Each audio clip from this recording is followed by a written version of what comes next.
Hello Takshilites. So welcome to the today's session of Hindu paper analysis. Hope all of you are doing good. So आज के हिंदू में अगर सी ए P F और C D S point of view से बात करें, आपके S S B point of view से भी बात करें, तो ये अटोमिक एनर्जी, हाइड्रोजन पावर, जो इंडिया का नेट ज़ीरो प्लान है, कल के न्यूज़पेपर एनालिसिस में भी हमने डिस्कस करा था, ठीक है, कि इंडिया का जो टारगेट है, जो कि हमने कॉप 26 में डिसाइड किया था, जो कि हुआ था आपका होस्ट ग्लासगो में। तो ग्लासगो ने उसको होस्ट करा था, ठीक है। तो वहाँ पे इंडिया ने अपने वहाँ पे डिक्लेयर किया था कि by 2070 will be a zero, मतलब ज़ीरो एमिशन वाली कंट्री हम बन जाएंगे वहाँ पे, ठीक है। तो उसको अचीव करने के लिए इंडिया ने एक रोड मैप तैयार कर लिया है, ठीक है। तो इंडिया का जो रोड मैप उसमें तैयार किया है, उसमें जो मेन फोकस है वो है इनका national hydrogen mission. National hydrogen mission अगर आपको याद होगा तो 2021 का जो फाइनेंशियल बजट था उसमें अनाउंस हुआ था। अब ये नेशनल हाइड्रोजन मिशन में क्या है, ठीक है, तो इसमें जैसे यहाँ पे लिखा हुआ है aims to make India green hydrogen hub. अब ये ग्रीन हाइड्रोजन क्या है? ग्रीन हाइड्रोजन जो है, जो आपका इलेक्ट्रोलिसिस के थ्रू जो हाइड्रोजन मिलेगा आपको, उसको ग्रीन हाइड्रोजन बोलते हैं, ठीक है। तो इलेक्ट्रोलिसिस में क्या होता है कि with the help of electricity आप वाटर मॉलिक्यूल को जो वाटर मॉलिक्यूल में H2O है उसको उससे हाइड्रोजन एक्सट्रैक्ट करते हो, H2 का मॉलिक्यूल एक्सट्रैक्ट करते हो, उसको हम ग्रीन हाइड्रोजन बोलते हैं। अब हाइड्रोजन की मेन खास बात क्या है, मतलब इस पे इतना एम्फेसिस क्यों दिया जा रहा है, ताकि मतलब इस पे इतना एम्फेसिस क्यों है? इस पे इतना एम्फेसिस इसलिए है क्योंकि ये जीरो कार्बन कंटेंट है आपके हाइड्रोजन में, ठीक है। दूसरी बात कि जीरो कार्बन कंटेंट है तो इससे पॉल्यूशन भी कम होगा, और ये बहुत अच्छा फ्यूल भी है, फ्यूल एफिशिएंसी भी इसकी बहुत ज़्यादा है। तो दैट्स वाई जो नेशनल हाइड्रोजन मिशन जो डिक्लेयर किया था, ठीक है, अब गवर्नमेंट जो है वो उस पर और ज़्यादा फोकस देके काम करना चाहती है। और गवर्नमेंट को ऐसा लगता है कि अगर वो हाइड्रोजन पे काम, नेशनल हाइड्रोजन मिशन को अगर अच्छे से ले जाती है, तो जो 2070 का जीरो एमिशन टारगेट है उसको अचीव करने में ये within the time they will be successful, okay. जो इनका नेक्स्ट है कि at least a three fold increase in the nuclear capacity by 2032, ठीक है। तो as you all must be knowing कि जो इंडिया में अभी न्यूक्लियर प्लांट्स हैं 22 के आसपास, ठीक है, और 6780 मेगावाट के आसपास जो है वो न्यूक्लियर पावर प्लांट्स की कैपेसिटी है। तो इंडिया क्या करना चाहता है, उसको थ्री फोल्ड इंक्रीज करना चाहता है 2032 पे। और ये भी इंडिया गवर्नमेंट को लगता है कि ये भी एक अच्छा स्टेप हो सकता है to achieve the zero emission target of 2070, ठीक है। थर्ड पॉइंट है इसमें achieving an ethanol blending target of 20% by 2025। अब जैसा कि आप जानते ही होंगे, इथेनॉल क्या है? एक बायोफ्यूल है, ठीक है। और बायोफ्यूल से रिलेटेड आपने एक चीज बहुत ध्यान में रखनी है, और पेपर में अगर कोट हो सके तो उसको पेपर 2 में कोट करना है, कि आपका नेशनल बायोफ्यूल पॉलिसी आया है 2018 में, ठीक है। तो उसमें जो इनका इथेनॉल ब्लेंडिंग टारगेट है उसको ये 20% करना चाहते हैं बाय 2025। अगर अभी की हम बात करें तो अभी इथेनॉल की जो ब्लेंडिंग है वो है आपकी 10% के आसपास, ठीक है। तो उसको बढ़ा के गवर्नमेंट करना चाहती है 20% बाय 2025। अब इथेनॉल जैसे कि आपको पता है बायोफ्यूल है, ठीक है, फर्मेंटेशन से अचीव होता है, ठीक है। और इथेनॉल को अगर वैसे आप पराली बर्निंग से भी देखोगे ना, तो पराली को भी यूज किया जा सकता है एफिशिएंटली टू जनरेट बायोफ्यूल्स, ठीक है। और इथेनॉल की खास बात क्या है कि ये उतनी एफिशिएंसी देता है जितना कि आपका पेट्रोलियम प्रोडक्ट्स देते हैं, ठीक है। और इथेनॉल का कॉस्ट भी कम है पेट्रोल से, और पेट्रोल का जैसे आपको पता होगा कि India 85% of its petroleum products क्या है, इंपोर्ट करवाती है, ठीक है। तो इथेनॉल ब्लेंडिंग से फायदा क्या होगा कि एफिशिएंसी भी आपको उतनी मिल रही है जितने पेट्रोल प्रोडक्ट्स है, ठीक है। और आपको इंपोर्ट का जो कॉस्ट है, ठीक है, वो भी आपका सर्टेनली रिड्यूस हो जाएगा, ठीक है। तो ये भी पॉइंट आपने ध्यान में रखना है। बेसिकली ये जितने भी 5 पॉइंट्स है, जैसे कि आपने इस बार भी देखा होगा सीएपीएफ पेपर 2 में कि एनवायरनमेंट के ऊपर जो भी ऐसे आएगा तो वहां पे आप कोट कर सकते हो कि इंडिया का जो जीरो एमिशन टारगेट है zero emission target of 2070, India ने उसके लिए एक रोड मैप भी तैयार करा है। और रोड मैप में मेन पॉइंट्स आप क्या नोट वहां पे लिख सकते हो, नेशनल हाइड्रोजन मिशन को कोट कर सकते हो वहां पे, कि किस तरह ग्रीन हाइड्रोजन, जो कि एक अच्छा मतलब बिल्कुल सेफ फ्यूल है, ठीक है, उसका कैलोरीफिक वैल्यू भी हाई है, ठीक है, और बिल्कुल उसमें जीरो कार्बन कंटेंट है, ठीक है। तो उसको मेंशन करिए। उसके बाद आपका जो न्यूक्लियर कैपेसिटी है, ठीक है, उसको थ्री फोल्ड इंक्रीज करना है, और इथेनॉल ब्लेंडिंग को आप वहां पे मेंशन कर सकते हो, ठीक है। उसके बाद जो ये है maximising the use of electrical vehicle increasing public transport, तो ये भी इंडिया ने एक स्टेप वहां पे रोड मैप में मेंशन करा हुआ है to achieve the zero emission target of 2070, ठीक है। और नेक्स्ट पॉइंट है increased climate finance to be provided by developed nations. अगर आपको याद होगा कि कल के न्यूज़पेपर में ही एक क्लाइमेट फाइनेंसिंग के ऊपर आर्टिकल आया था जो एक्चुअली कॉप आपका 2009 में हुआ था कोपेनहेगन में, ठीक है। तो उसमें जितने भी डेवलप्ड कंट्रीज हैं उन्होंने बोला था कि हम डेवलपिंग कंट्रीज को हेल्प करेंगे विद, तो उन्होंने एक फंड बनाया था, उसमें बोला था कि हम $100 बिलियन का इन्वेस्टमेंट करेंगे ताकि डेवलपिंग कंट्रीज जो हैं वो उससे फायदे, उनको फायदा पहुंच सके। क्योंकि देखो अब क्लाइमेट चेंज से डील करना है तो जो जितनी भी डेवलपिंग कंट्रीज है या अंडर डेवलप्ड कंट्रीज है उनको क्या करना पड़ेगा, जितने भी आपके फॉसिल फ्यूल्स हैं और कोल है, इसको क्या करना पड़ेगा, फेज आउट करना पड़ेगा। तो उन्हें क्या करना पड़ेगा, नई नई टेक्नोलॉजी अडॉप्ट करनी पड़ेगी। अब नई टेक्नोलॉजी अडॉप्ट करने में यू पीपल नो कि उसमें इन्वेस्टमेंट लगेगी, तो वो इन्वेस्टमेंट कहाँ से आएगी, तो वो उस इन्वेस्टमेंट की यहाँ पे बात की जा रही है जो कि कॉप 2009 जो कोपेनहेगन में हुआ था उसमें डिसाइड किया गया था कि डेवलप्ड कंट्रीज हेल्प करेंगी डेवलपिंग कंट्रीज की और वो इस चीज के लिए $100 बिलियन इकट्ठे करेंगे। लेकिन कल ही आर्टिकल आया था इस पे कि जो $100 बिलियन की जो इन्होंने बात करी थी बाय 2020 अचीव करने के लिए, वो अभी मतलब जमीन पे दिख नहीं रहा है। अभी इनकी इन्वेस्टमेंट आसपास $60-70 बिलियन के भी नहीं है, ठीक है। तो अब उसको जो 2020 का टारगेट था उसको इंक्रीज करके इन्होंने 2030 तक कर दिया हुआ है, ठीक है।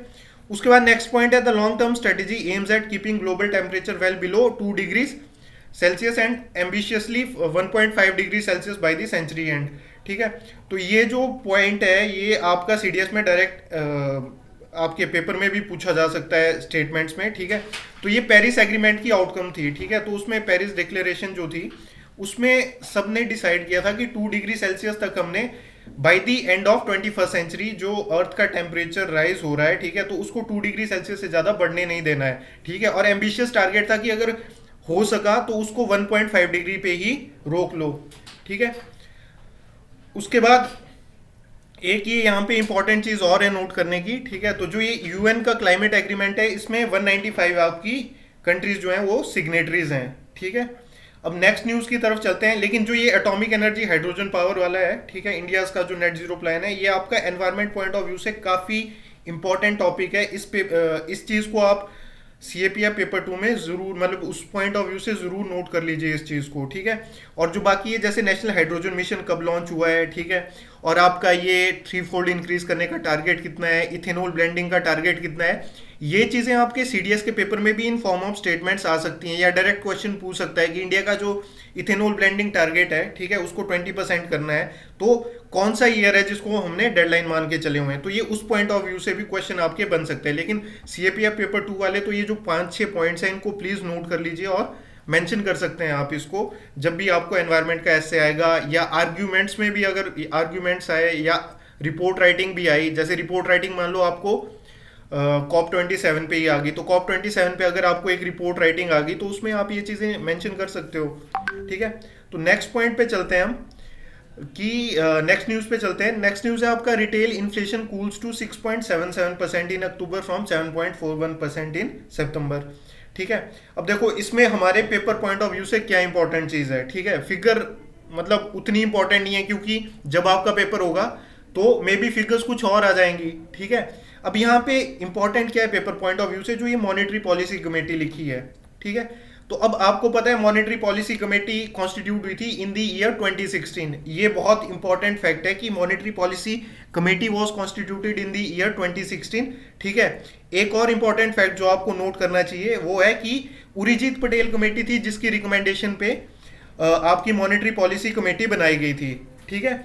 और तीसरी चीज, मॉनेटरी पॉलिसी कमेटी का काम क्या है और ये मिलती कितने बार है, तो ये 6 मेंबर्स कमेटी होती है जिसमें 3 मेंबर जो है आपके आरबीआई के होते हैं, 3 मेंबर जो होते हैं वो उनको गवर्नमेंट नॉमिनेट करती है। तो 6 मेंबर कमेटी होती है हेडेड बाय आरबीआई गवर्नर, ठीक है।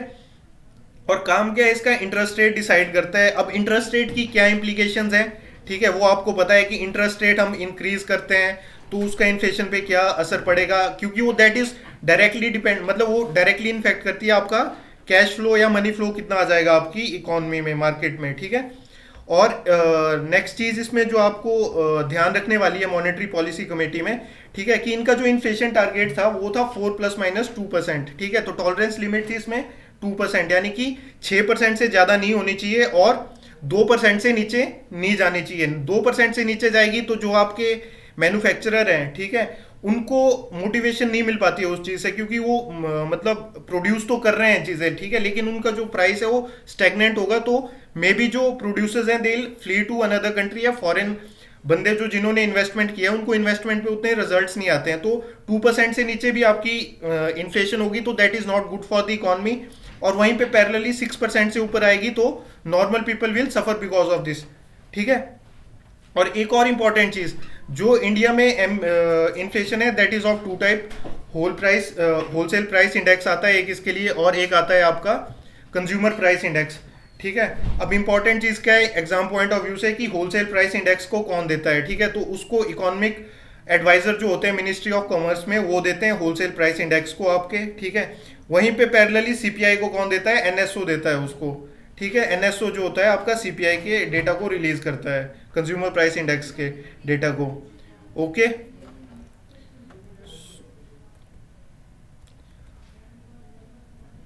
अब नेक्स्ट न्यूज है आपकी इंडिया यूएस से रिलेटेड है, ठीक है, इंडिया यूएस ट्रेड से रिलेटेड है, ठीक है। तो एक चीज ध्यान में रखिएगा कि यूएसए ने पिछले साल सरपास कर लिया था चाइना को to become the largest trading partner of India, ठीक है। तो जब भी मतलब क्वेश्चन आएगा, ठीक है, कि लार्जेस्ट ट्रेडिंग पार्टनर कौन है, तो चाइना और यूएसए में कंपटीशन चलता रहता है। एक साल एक ऊपर हो जाता है, दूसरे साल दूसरा ऊपर हो जाता है, ठीक है। लेकिन यूएसए के साथ हमारे ट्रेड की स्पेशल चीज क्या है, ठीक है, कि हमारा वहां पे ट्रेड डेफिसिट नहीं है, बल्कि यूएसए के साथ हमारा ट्रेड सरप्लस है। अब ट्रेड सरप्लस का क्या मतलब है, ट्रेड सरप्लस का आपका मतलब है कि हम यूएसए को एक्सपोर्ट ज्यादा करते हैं एज कंपेयर टू इंपोर्ट के, ठीक है। वहीं पे चाइना के साथ उल्टा है, कि उनके साथ क्या है हमारा, चाइना के साथ है हमारा ट्रेड डेफिसिट। ट्रेड डेफिसिट का क्या मतलब है कि जो वहां से जो चाइना को हम एक्सपोर्ट कर रहे हैं that is very much less as compare to the चीजें जो वहां से हम इंपोर्ट कर रहे हैं, ठीक है।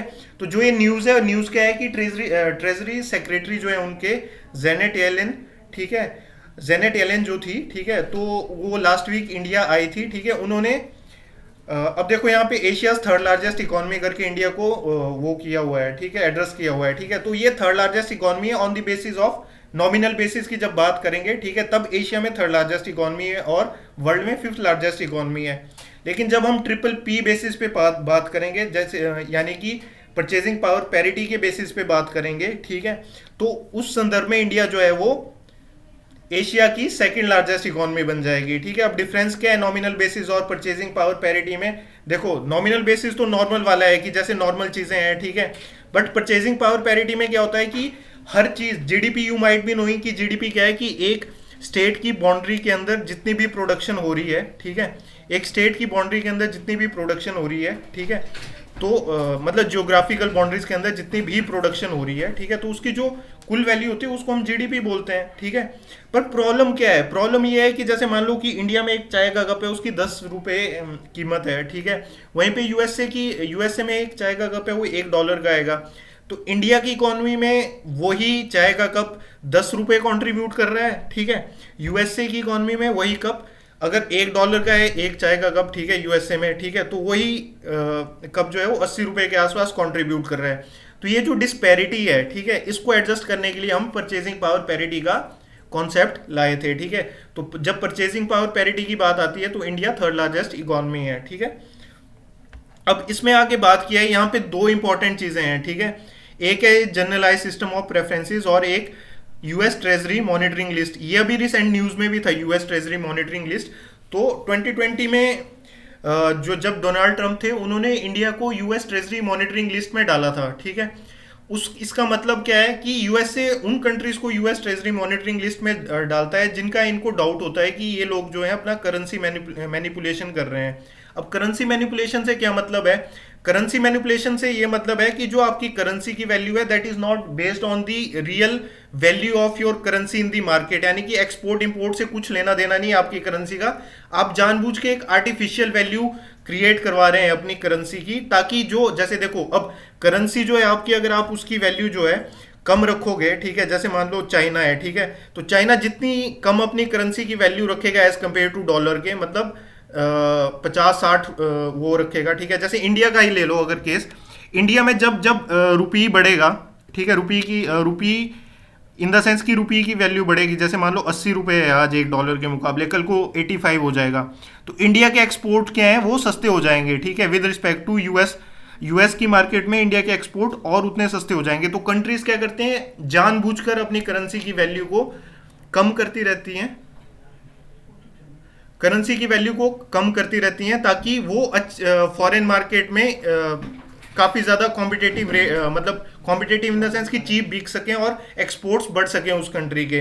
तो उन कंट्रीज़ को जो है वो यूएस की जो गवर्नमेंट है यूएस ट्रेजरी मॉनिटरिंग लिस्ट में डालती है। अभी रिसेंटली 3 दिन पहले ही इंडिया को इस लिस्ट से हटाया गया है, ठीक है।